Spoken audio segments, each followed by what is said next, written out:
Hello, and welcome to Catholicism in the Car. My name is Parker Zerbal.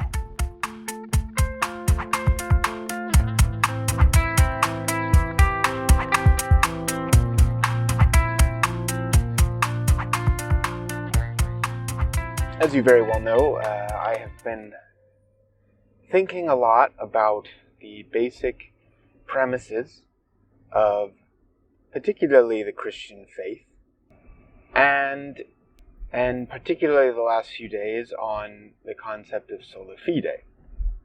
And I expressed yesterday that it seems the main difference between Sola Fide and the Catholic understanding is not the Sola Fide part of the doctrine. It is the understanding of the philosophical anthropology of man. So basically, the distinctions are that generally Protestants believe that man is a pile of dung covered in snow, to quote Martin Luther. Whereas the Catholic and Orthodox church bodies think about man as being a new creation.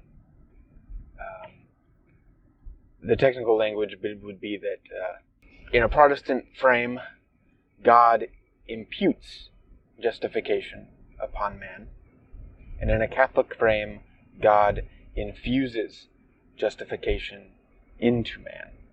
This is, in my understanding, the main difference between Catholics and Protestants on the doctrine of Sola Fide. Catholics are free to believe in Sola Fide in the sense that, by faith, by trust, and we have to get our definitions right here. People mean many different things by faith, but I think it's clear that both on the Protestant side and the Catholic side, we do not mean belief. Faith in this context does not mean belief. Because Jesus is very clear in the Gospels that, and so is St. Paul, that belief is not enough. I mean, Jesus says, "Those who cry out to me, Lord, Lord, will not enter the kingdom of heaven." And St. Paul says, "Even the demons tremble at the name of Jesus."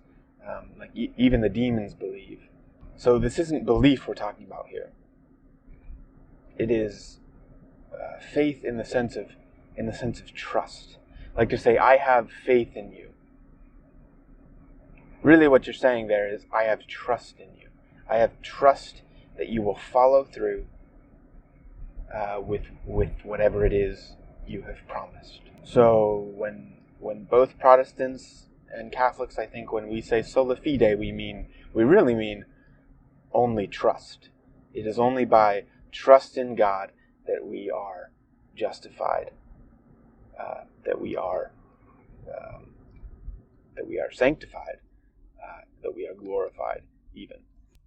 So, but the main distinction is between the what we think about man's relationship with God. Is man, and how that regards justification. Is man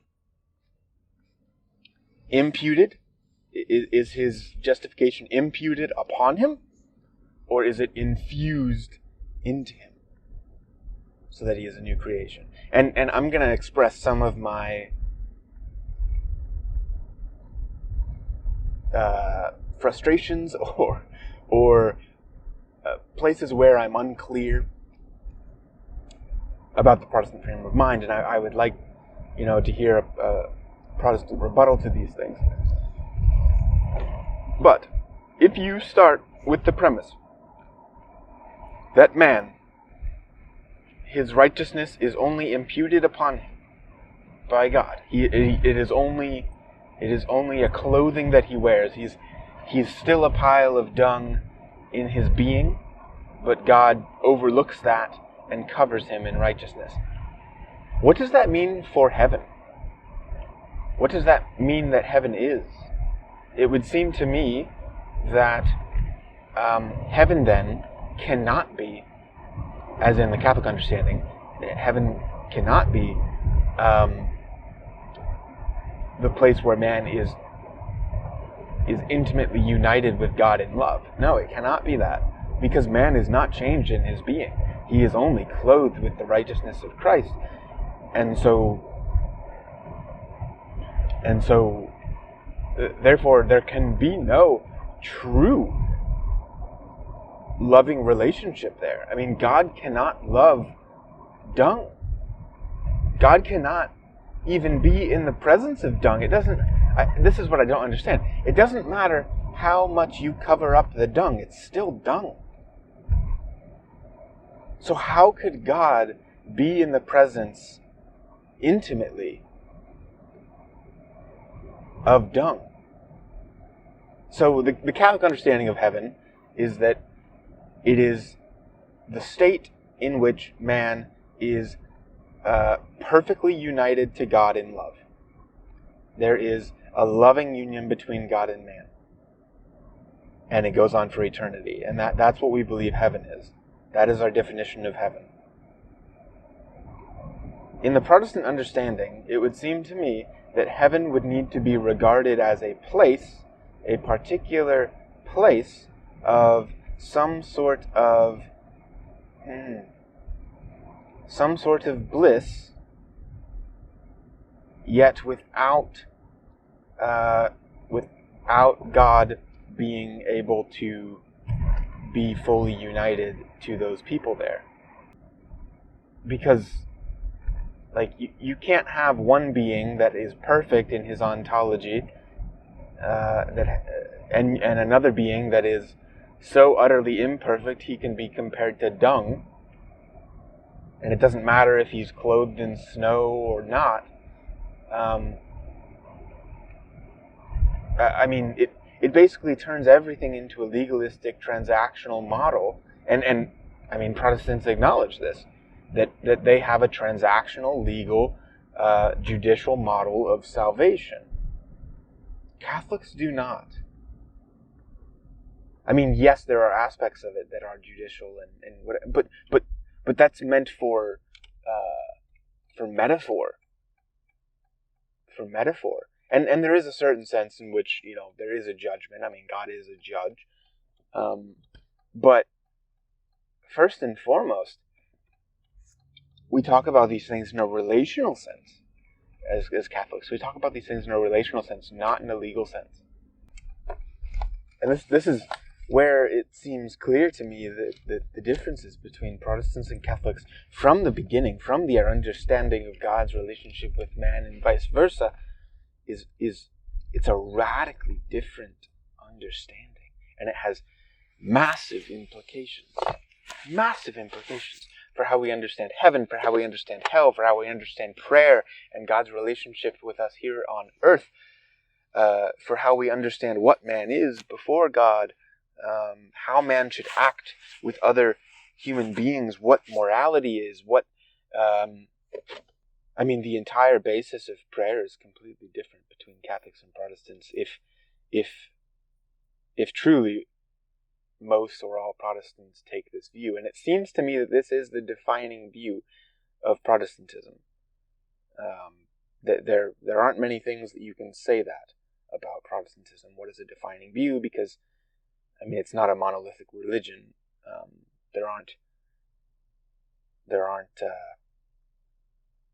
There isn't one way of understanding virtually anything within the Protestant framework. But it does seem clear that Protestants, maybe with the exception of Methodists, I'm not sure where they would place their stake in the ground upon this, and Anglicans, I guess, too. But anybody descending from Luther, Calvin, or Zwingli, I guess I would say, I really have a hard time understanding this. And I get the scriptural evidence for this view. But, and I would say that Catholics believe in this view, in the sense that it is a metaphor for what we actually believe. It's not just that God clothes us. That's a metaphor for the transformation that occurs. I don't see how one can read John chapter 17 in this Protestant framework where Jesus talks about to his Father that they may be one as we are one. I and them, you and me. I mean, Jesus talks about unity. Not just like ecclesiastical unity. He talks about that too in John 17. But he talks about personal, relational unity between us and God.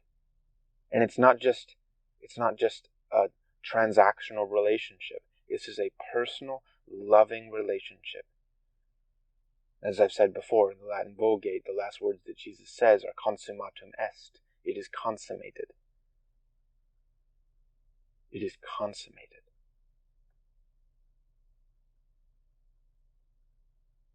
That is not the words of transaction. He doesn't say it is transacted. He says it is consummated. The language of deep, intimate relationship.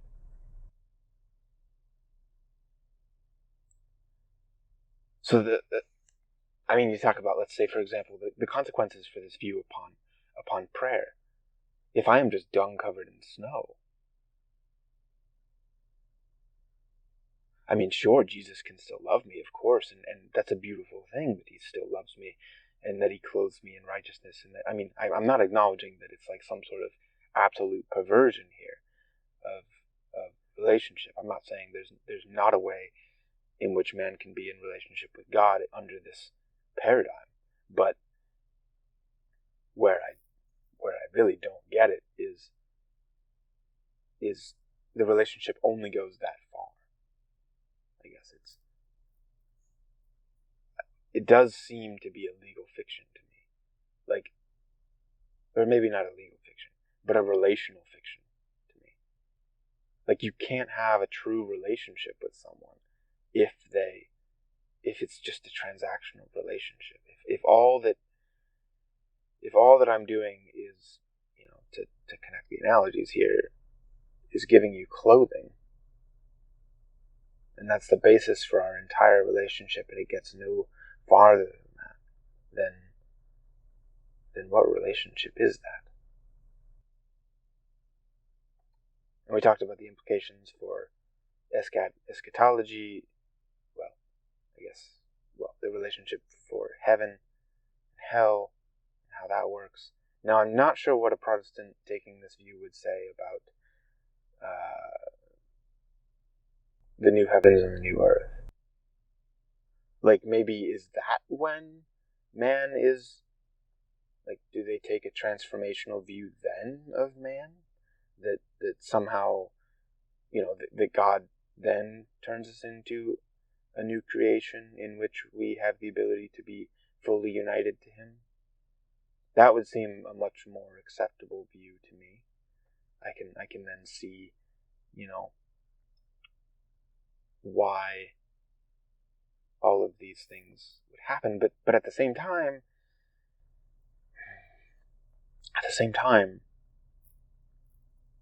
I don't see how heaven is a place of perfection if dung, even if it's covered in snow, if dung is allowed to be there.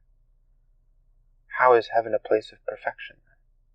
And I may be misunderstanding the Protestant view here, but I'm just expressing my understanding as I know it at this point. I'm going to try to learn more about it so that I can more accurately address it, but I am flabbergasted. I am flabbergasted by this view.